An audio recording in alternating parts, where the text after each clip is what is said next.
ഓം ശാന്തി.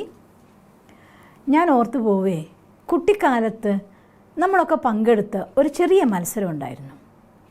2-ലോ 3-ലാണെന്ന് ഓർക്കുന്നത്. ഒരു സ്പൂണിൽ ഒരു നാരങ്ങ വെച്ചിട്ട് ആ സ്പൂണിൽ നാരങ്ങ തെന്നിപ്പോവാതിരിക്കാൻ വേണ്ടിക്കൊണ്ട് വളരെയധികം ശ്രദ്ധയോട് കൂടിയിട്ട് ഓടിയെത്തി നമ്മൾ ആ 1-ാം സ്ഥാനത്തെത്തിയാൽ നമുക്ക് പ്രൈസ് കിട്ടുന്ന ഒരു കോമ്പറ്റീഷൻ ഉണ്ടായിരുന്നു. നിങ്ങൾ ഓർക്കുന്നുണ്ടായിരിക്കും, നമ്മുടെ കുട്ടിക്കാലത്ത് ഞാനും നിങ്ങളും ഒരുപാട് പേര് പങ്കെടുത്തതായിരിക്കുന്ന ഒരു കോമ്പറ്റീഷൻ ആയിരിക്കും. ഓടാനുള്ളതായിരിക്കുന്ന സ്കില്ലല്ല അതിനാവശ്യം. ആ നാരങ്ങ അതിൽ നിന്ന് വീണു പോകാതെ ശ്രദ്ധയോടുകൂടി ഓടിയെത്തുക എന്നുള്ളതാണ് അതിൻ്റെ മുഖ്യമായിരിക്കുന്ന ആധാരം. ഒരു പക്ഷേ കുട്ടികളുടെ ഏകാഗ്രതാ ശക്തിയെ വർദ്ധിപ്പിക്കാൻ വേണ്ടിക്കൊണ്ട് മാസ്റ്റർമാർ കുട്ടിക്കാലത്ത് തുടങ്ങി വെച്ചതായിരിക്കുന്ന ഒരു കളിയായിരിക്കണം. ഇന്നും പലയിടത്തും ആ മത്സരം നടക്കുന്നതൊക്കെ ആയിട്ട് ഞാൻ കാണാറുണ്ട്. പക്ഷെ അന്ന് പഠിക്കാത്തൊരു കാര്യം വലുതായപ്പോൾ അതിൽ നിന്ന് എനിക്ക് മനസ്സിലായി. അത് ഞാൻ നിങ്ങളുമായി പങ്കുവെക്കണം എന്ന് ആഗ്രഹിക്കുകയാണ്. ഒന്നാമത്തെ കാര്യം എന്താ അറിയോ? ഈ ഓട്ട മത്സരം എന്ന് പറയുന്നത് ജീവിതം ഒരു ഓട്ട മത്സരം തന്നെയല്ലേ? നമ്മളൊക്കെ ഈ ഓട്ട മത്സരത്തിൽ ഓടിക്കൊണ്ടിരിക്കുന്നവരും അല്ലേ? പക്ഷേ ഓടാൻ തുടങ്ങുമ്പോൾ മറന്നു പോകുന്നൊരു കാര്യം, ഒരു കുട്ടി വളരെ വേഗത്തിൽ ഓടി 1-ാമതെത്തി. പക്ഷേ ആ ഓടിത്തുടങ്ങി കുറച്ച് കഴിയുമ്പോഴേക്കും ആ നാരങ്ങ വീണുപോയി. അവൻ ആദ്യം ഓടി എത്തിയത് അവൻ തന്നെയാണ്, യാതൊരു സംശയവുമില്ല എന്ന് കരുതിയിട്ട് നാരങ്ങ വെച്ചുള്ള ഓട്ട മത്സരത്തിൽ ഏതെങ്കിലും ഒരാൾ ആ കുട്ടിക്ക് 1-ാം പ്രൈസ് കൊടുത്തതായിട്ട് നിങ്ങൾ കേട്ടിട്ടുണ്ടോ? ഒരിക്കലും ഇല്ല അല്ലേ? കാരണം എന്താണെന്ന് വെച്ചാൽ നാരങ്ങ സ്പൂണിൽ നിന്ന് പോവാതെ ലക്ഷ്യത്തിൽ എത്തിച്ചേരുക എന്നുള്ളതാണ് ലക്ഷ്യം മത്സരത്തിൻ്റെ. ഈ ജീവിതമാകുന്ന യാത്രയിലും ഈ ഒരു ഓട്ട മത്സരത്തിലും പ്രാധാന്യമേറിയതായിരിക്കുന്ന ഭാഗം ആ നാരങ്ങ വീണു പോവാതെ ലക്ഷ്യത്തിലെത്തണം എന്നുള്ളതാണ്. ഏത് നാരങ്ങ? എവിടെയായി നാരങ്ങ ഉള്ളത്? ജീവിതത്തിൻ്റെ യാത്രയിൽ നമ്മൾ ഓടാൻ തുടങ്ങിയപ്പോൾ കുറച്ച് നാൾ കഴിഞ്ഞ് കുട്ടിക്കാലത്ത് നമുക്ക് ഒരുപാട് ഡ്രീമുകൾ ഉണ്ടായിരിക്കും. എനിക്ക് അങ്ങനെ ജീവിക്കണം, ഇങ്ങനെ ജീവിക്കണം. ജോലി കാര്യങ്ങൾ അത് ഡിഫറൻറ്റ്. ഞാൻ ഇന്ന് അതിനെ മാറ്റി വെച്ചുകൊണ്ട് വേറൊരു തലത്തിലാണ് നിങ്ങളോട് സംസാരിക്കുന്നത്. അതെല്ലാം നമുക്ക് അനിവാര്യമായിട്ടുള്ള ഘടകമാണ്. ഒരുപാട് വീഡിയോ സിസ്റ്റം നിങ്ങൾക്ക് അതിനൊക്കെ വേണ്ടിയിട്ട് തരുന്നുണ്ട്. പക്ഷേ ഇഷ്ടപ്പെട്ട ജോലിയിലേക്ക് നമ്മൾ ഓടുമ്പോഴും നമ്മൾ ആഗ്രഹിക്കുന്ന സമ്പത്തിലേക്ക് നമ്മൾ യാത്ര ചെയ്തെത്തുന്ന സന്ദർഭത്തിലും പലപ്പോഴും പലരും തിരിഞ്ഞു നോക്കുമ്പോൾ ഞാൻ എല്ലാം നേടിയിട്ടൊന്നും നേടിയില്ലല്ലോ എന്ന് വിഷമിക്കുന്ന കുറേ ആളുകളെ കാണാറുണ്ട്. ആ കൂട്ടത്തിൽ നിങ്ങൾ ഉണ്ടാവരുത്. നിങ്ങൾ ഓടി നിങ്ങളുടെ ലക്ഷ്യത്തിലെത്തണം, നിങ്ങളുടെ ഡ്രീമിനെ സ്വന്തമാക്കണം. പക്ഷേ ഒപ്പം കൂട്ടിയിണക്കേണ്ട കുറേ കാര്യങ്ങളുണ്ട്. അതിൻ്റെ ഏറ്റവും ഇമ്പോർട്ടൻ്റ് ആയിട്ടുള്ള കാര്യം എന്താ അറിയോ? നമ്മുടെ മനസ്സിൻ്റെ സുഖം, മനസ്സിൻ്റെ ശാന്തി, മനസ്സിൻ്റെ സമാധാനം, സ്വസ്ഥത, സ്വസ്ഥമായൊരു ഉറക്കം. 4 മണിക്കൂറോ 3 മണിക്കൂറോ ഉറങ്ങിയാൽ മതി, യാതൊരു സംശയവും ഇല്ല അതിൽ. പക്ഷേ ആ 3 മണിക്കൂർ നേരം സ്വസ്ഥമായിട്ട് ഉറങ്ങാൻ പറ്റണ്ടേ? കിടന്ന് തിരിഞ്ഞ് മറിഞ്ഞ് ഒരുപാട് സമയം കഴിഞ്ഞിട്ട് എപ്പോഴോ ഉറക്കം വന്നു, എന്നിട്ട് ഉണർന്നപ്പോഴും ക്ഷീണം, ഉറങ്ങാൻ കിടക്കുമ്പോഴും ടെൻഷൻ, ഉണരുമ്പോഴും ടെൻഷൻ, രാവിലെ എഴുന്നേൽക്കുമ്പോഴേക്കും വൈകിപ്പോയി. അതുകൊണ്ട് ചാടി എണീറ്റു. എഴുന്നേൽക്കുമ്പോൾ ഭഗവാനെ ഓർക്കണം, ഗുഡ് മോർണിംഗ് പറയണം, ഭഗവാന്റെ അടുത്ത് എൻ്റെ കാര്യങ്ങളെ സമർപ്പിക്കണം, ഈശ്വരൻ തന്നതിന് നന്ദി പറയണം. ഒരുപാട് വിധങ്ങൾ രാവിലെ എഴുന്നേൽക്കുമ്പോൾ നമ്മൾ നിർബന്ധമായി ചെയ്യേണ്ട കുറേ കാര്യങ്ങളുണ്ട്. അതിനൊന്നും നമുക്ക് സമയമില്ല, വൈകിപ്പോയി. അത് കാരണം കൊണ്ട് ചാടി എണീക്കുന്നു, ഓടിപ്പോയി കുളിച്ച് വരിക, അല്ലെങ്കിൽ ഫ്രഷായി കാര്യങ്ങൾ തുടങ്ങുകയും ചെയ്യുന്നു. അത് കഴിയുമ്പോൾ കുട്ടികളും എണീറ്റിട്ടുണ്ടാവില്ല, അല്ലെങ്കിൽ ഫാമിലിയിലുള്ള മറ്റ് സപ്പോർട്ട് റെഡി ആയിട്ടുണ്ടാവില്ല. അതുകൊണ്ട് അവിടെ തുടങ്ങും ടെൻഷൻ. അവരെ ചീത്ത പറഞ്ഞ് എണീപ്പിക്കുന്നു, ഇവരെ ചീത്ത പറഞ്ഞ് എണീപ്പിക്കുന്നു. ആകെ കൂടെ കോലാഹലത്തിൽ തുടങ്ങും. എങ്ങനെയൊക്കെയോ വാരി വലിച്ച് റെഡിയായി ഓഫീസിൽ പോവുകയാണെങ്കിൽ പോയി, പറഞ്ഞയക്കുകയാണെങ്കിൽ പറഞ്ഞയച്ചു, ബാക്കി കാര്യവ്യവഹാരങ്ങൾക്ക് പോയി. വൈകുന്നേരം ആകുമ്പോഴത്തേക്കും ടയേർഡായി. രാവിലെ തുടങ്ങി ഓട്ടം. വൈകുന്നേരം വരുമ്പോൾ അപ്പോഴും നമുക്ക് കുറച്ച് സമയം നമുക്ക് വേണ്ടി സ്പെൻഡ് ചെയ്യാൻ വേണ്ടിക്കൊണ്ട്, നമ്മളെ ഒന്ന് നോക്കാൻ വേണ്ടിക്കൊണ്ട്, എൻ്റെ ഉള്ളിൽ എന്താ നടക്കുന്നത് നോക്കാൻ വേണ്ടിക്കൊണ്ട്. നേരല്ലല്ലോ, കാര്യങ്ങൾ അത്രയ്ക്കല്ലേ. ചിലപ്പോൾ രാത്രി 10 മണിക്ക് ബ്രദേഴ്സ് പലപ്പോഴും ബിസിനസ് മെന്മാരാണെങ്കിൽ 8:30, 9 മണിക്ക്, 10 മണിക്ക് വീട്ടിൽ വന്ന് കയറുകയാണ്. അത് കഴിഞ്ഞ് പിന്നെ എവിടെ നേരണ്ട്, ഉറങ്ങണ്ടേ, എണീക്കണ്ടേ? ഇങ്ങനെ ഈ ഓടാൻ തുടങ്ങിയപ്പോൾ നമുക്കൊരു ലക്ഷ്യം ഉണ്ടായിരുന്നു.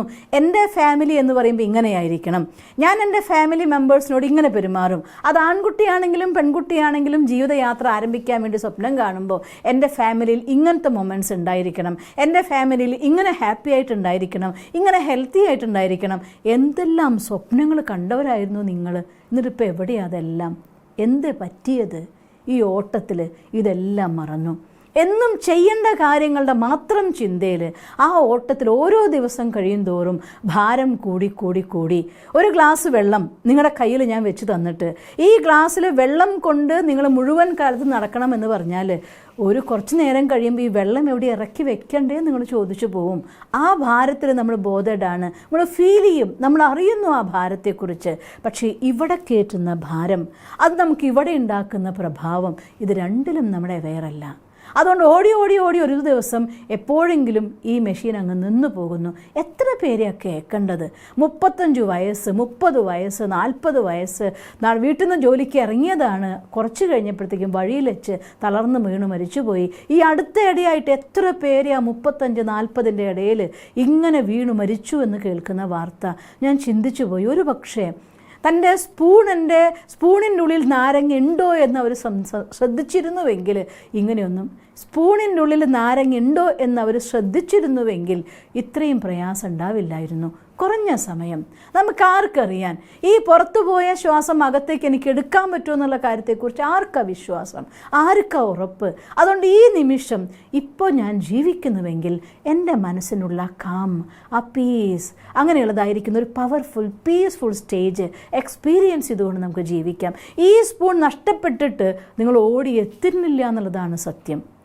ഓടിയെത്തിയാൽ തന്നെ ഈ ജീവിതയാത്രയുടെ സുഖം നമുക്ക് അനുഭവിക്കാൻ ഇല്ല എന്നുള്ളതാണ് സത്യം. അതുകൊണ്ട് ആ ഈ സ്പൂണിൻ്റെ ഉള്ളിൽ നാരങ്ങ വെച്ചുകൊണ്ട്, അഥവാ ജീവിതത്തിൽ മറ്റെല്ലാം നേടുമ്പോൾ ഒപ്പം അവനവൻ്റെ മനസ്സുഖം അനുഭവിക്കണമെങ്കിൽ അത് മറ്റൊരാൾക്കും നിങ്ങൾക്ക് തരാൻ സാധിക്കില്ല. ഇത് പറയുമ്പോൾ വിചാരിക്കരുത് ഞാൻ അധ്വാനിച്ച് കൊണ്ടുവരുന്ന എൻ്റെ വീടിന് വേണ്ടിയാണ്, ഞാൻ എല്ലാം കൊടുക്കുന്നത് വീട്ടുകാർക്കാണ്, എന്നിട്ട് എൻ്റെ ഭാര്യ എന്നോട് ഇങ്ങനെ പെരുമാറുന്നു, ഭർത്താവ് എന്നോട് ഇങ്ങനെ പെരുമാറുന്നു, മക്കൾ ഇങ്ങനെ പെരുമാറുന്നു, അവരങ്ങനെയാണ്, ഇവരിങ്ങനെ, അത് കാരണം കൊണ്ടാണ് എൻ്റെ ജീവിതം ഇങ്ങനെ. ഒരിക്കലുമല്ല. അവരാരുമല്ല നിങ്ങളുടെ ജീവിതത്തിന് ഉത്തരവാദി. നിങ്ങൾ സ്വയം. നിങ്ങളാണ് നിങ്ങളുടെ സന്തോഷത്തിൻ്റെ ഉത്തരവാദി, നിങ്ങളാണ് നിങ്ങളുടെ സന്താപത്തിൻ്റെ ഉത്തരവാദി, നിങ്ങളാണ് ആരോഗ്യത്തിൻ്റെ ഉത്തരവാദി, നിങ്ങൾ തന്നെയാണ് ആരോഗ്യത്തിൻ്റെ ഉത്തരവാദി. കുറച്ചു സമയം അവനവന് വേണ്ടി സ്പെൻഡ് ചെയ്തേ പറ്റൂ. ആ ലെമൺ ഡെയിലി രാവിലെ നമ്മുടെ സ്പൂണിൽ വെച്ചുകൊണ്ട് നിങ്ങൾ ഓട്ടം തുടങ്ങുകയാണെങ്കിൽ ഓടിയെത്തി സമ്മാനം കിട്ടാതെ പോയ കുട്ടിയല്ല, സമ്മാനത്തോട് ആദരണീയനായ കുട്ടിയായി ജീവിക്കാൻ പറ്റും. ആ കുട്ടിക്ക് വേണ്ടി എന്നും കുറച്ച് സമയം രാവിലെ എഴുന്നേൽക്കൂ, മെഡിറ്റേഷൻ ചെയ്യൂ, നമ്മളെ ചാർജ് ചെയ്യൂ. ദ സുപ്രീം പവർ, ഈശ്വരൻ. എനിക്ക് തോന്നുന്നു ഒരു പക്ഷേ ഈശ്വരൻ സങ്കടപ്പെടുമായിരുന്നുവെങ്കിൽ, ഇല്ല കേട്ടോ, ഭഗവാൻ ഒരിക്കലും സങ്കടപ്പെടില്ല. ആനന്ദസാഗരമാണ്, അതിലെന്ത് സങ്കടം. പക്ഷേ നമ്മളെപ്പോലെ സങ്കടപ്പെടുന്ന ഒരാളായിരുന്നുവെങ്കിൽ ഏറ്റവും കൂടുതൽ സങ്കടപ്പെടുക ഈശ്വരനായേനെ. കാരണം എന്നും കൂടെ നടക്കുക, എപ്പോഴും കൂടെ നടക്കുക. നിങ്ങൾ വീഴുന്നുണ്ടോ നോക്കി താങ്ങാൻ നടക്കുകയാണ്, നിങ്ങൾക്ക് എന്താ സപ്പോർട്ട് വേണമെന്ന് വെച്ചാൽ കൂടെ നടക്കുകയാണ്. നമ്മളോ മൈൻഡ് ചെയ്യാൻ നേരെയില്ല നമുക്ക്. എന്നിട്ട് അവസാനം എന്തെങ്കിലും സങ്കടം വരുമ്പോൾ ഭഗവാനെ നീ എന്തിനാ എന്നെങ്ങനെ സങ്കടപ്പെടുത്തിയെന്ന് ചോദിക്കും. അരുത്. ഒറ്റ കാര്യം മനസ്സിലാക്കുക, എപ്പോഴും കൂടെ നടക്കുന്ന, ഓരോ ശ്വാസത്തിലും നിങ്ങളുടെ കൂടെയുള്ള ഈശ്വരൻ്റെ പ്രസൻസ് ഫീൽ ചെയ്യൂ. ആ ഭഗവാന്റെ സാന്നിധ്യത്തോട് കൂടിയിട്ട് ഈശ്വരനെ കൂട്ടാക്കിക്കൊണ്ട് നിങ്ങളുടെ ജീവിതയാത്ര മുന്നോട്ട് പോയാലുണ്ടല്ലോ, ഒരിക്കലും നമുക്ക് വേണ്ടി സമയം കണ്ടെത്താതിരിക്കില്ല നമ്മൾ. നമുക്ക് വേണ്ടി സമയം എത്ര മണിക്കൂർ കണ്ടെത്തണം? Half an hour meditation. പറ്റുമെങ്കിൽ നിങ്ങൾ ബ്രഹ്മകുമാരി സെൻറ്ററിൽ പോയി 1 മണിക്കൂർ നിങ്ങൾക്ക് സ്പെൻഡ് ചെയ്യാൻ പറ്റിയ നിങ്ങളുടെ ജീവിതത്തിൽ ഏറ്റവും വലിയ നിധി അത് തന്നെയായിരിക്കും സത്സംഗം. സ്വയം ഭഗവാൻ സംസാരിക്കുന്ന സത്സംഗം. അത് തരുന്ന ശക്തി, അത് തരുന്ന ഊർജം, റിലാക്സേഷൻ ഒന്നും എനിക്ക് വർണ്ണിക്കാനാവില്ല. എൻ്റെ സ്വന്തം അനുഭവം. ദിവസവും ബ്രഹ്മകുമാരി സെൻറ്ററിൽ, ഞാനും ഒരു ബ്രഹ്മകുമാരി സെൻറ്ററിൽ ടീച്ചറാണ്. ക്ലാസ്സിന് വരുന്ന ആളുകൾ ഒരു പക്ഷേ ഭാരം ഹൃദയത്തിൽ നിറച്ചിട്ടായിരിക്കും വരിക. തലേദിവസ കാരണങ്ങൾ കൊണ്ട് വന്ന് ക്ലാസ് കേട്ട് കഴിയുമ്പോൾ പറയും, സിസ്റ്ററെ ഇന്ന് ബാബ എന്നോടാണ് സംസാരിച്ചത്, എൻ്റെ മനസ്സിലെല്ലാ വിഷമമുണ്ടല്ലോ ആവിയായിപ്പോയി, ഞാൻ റിലാക്സ്ഡായി, ഞാൻ ഹാപ്പിയായി ഞാൻ പോവുകയാണ്. എത്ര പേരുടെ കയ്യിൽ നിന്ന് എല്ലാ ദിവസവും കേൾക്കുന്നു. പറ്റുമെങ്കിൽ പോവൂ, പഠിക്കൂ. പറ്റാത്ത സ്ഥലമാണോ, ഓൺലൈനിൽ അവൈലബിൾ ആണ്.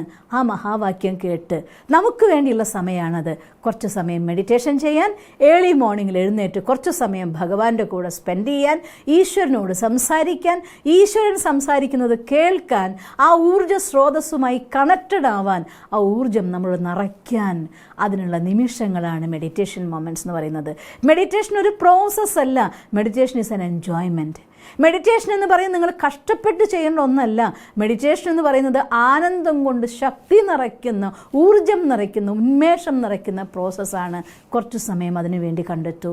കുറച്ച് സമയം ആ മഹാവാക്യങ്ങളെ കേൾക്കാൻ, പഠിക്കാൻ, വായിക്കാൻ വേണ്ടി കണ്ടെത്തൂ. രാത്രിയിൽ കുറഞ്ഞ സമയം നമ്മുടെ കാര്യങ്ങളൊക്കെ, പകൽ മുഴുവൻ നമ്മളോട് കൂടി യാത്ര ചെയ്ത ഈശ്വരനോട് സംസാരിക്കാൻ വേണ്ടി കണ്ടെത്തൂ. ഇത്ര കാര്യങ്ങൾക്ക് നിർബന്ധമായും നിങ്ങൾ സമയം കണ്ടെത്തുമെങ്കിൽ നിങ്ങളുടെ സന്തോഷം, നിങ്ങളുടെ ആരോഗ്യം, നിങ്ങളുടെ ജീവിതത്തിൻ്റെ സന്തോഷം, കുടുംബത്തിൻ്റെ സന്തോഷം സ്വയമേവ സെറ്റ് ചെയ്യാൻ നിങ്ങളെക്കൊണ്ട് സാധിക്കും. നിങ്ങളെല്ലാവർക്കുള്ള ഊർജ്ജ സ്രോതസ്സായി മാറും. നിങ്ങളെല്ലാവരുടെയും സങ്കട നിവാരണത്തിനുള്ള ഒരു സ്രോതസ്സായിട്ട് മാറും. അങ്ങനെ നിങ്ങൾക്ക് മാറാൻ സാധിക്കട്ടെ എന്ന് ഞാൻ വിചാരിക്കുകയാണ്. ഒരു പക്ഷേ ജീവിതത്തിൽ സന്തോഷം എന്ന നാരങ്ങ നഷ്ടപ്പെടരുതെന്ന് കുട്ടിക്കാലം തൊട്ട് പഠിപ്പിച്ചിരുന്നെങ്കിൽ എന്ന് ഞാൻ ആഗ്രഹിച്ചു പോവും.